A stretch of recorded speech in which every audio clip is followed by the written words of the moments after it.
I think in the scale space, it's more in alignment with where are you projecting to go and who are the team members that you need to get you there. Because at some point, you may want to exit your company. You may no longer want to be the CEO, and that's okay. You may want to put someone else in that position and then you go pursue another endeavor. But having the right team structure in place is paramount. And yes, there will be failures. Please understand and accept and know that there will be failures as you're building your A+ team.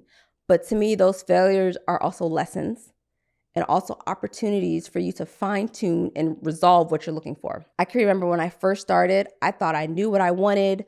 I was listening to the books and the online people, and I was like, yes, I am hiring my first VA. I learned, even as a systems person and a processes person, I learned a lot. I learned what I didn't like. I learned what I thought I wanted really wasn't what I wanted. I learned to be more succinct in how I communicate, and we evolved. And we brought in new team members. Be comfortable with your team evolving with your company, and be comfortable with letting go if you need to let go.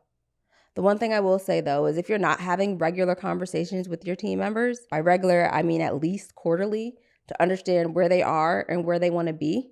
Remember, you're building a company, you're building a business, or you're in the corporate space and you have a team. If you're not having those conversations, then it's very hard for you to get the structure that you need to be able to build that A team.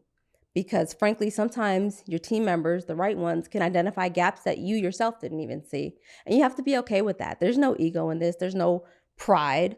The humility is an understanding that you don't know everything. And that's okay. You have to give yourself the permission to be okay with not knowing everything, despite being a high achiever. Trust me. Bringing your team members in scale means that not only are you looking at the resources that are available to you in the form of people, but you're also looking at payroll. And that you do not want to be a burdened expense, meaning you're taking on additional costs that you really don't need to because you think you need this team member, but it's really not advantageous to what you're trying to accomplish.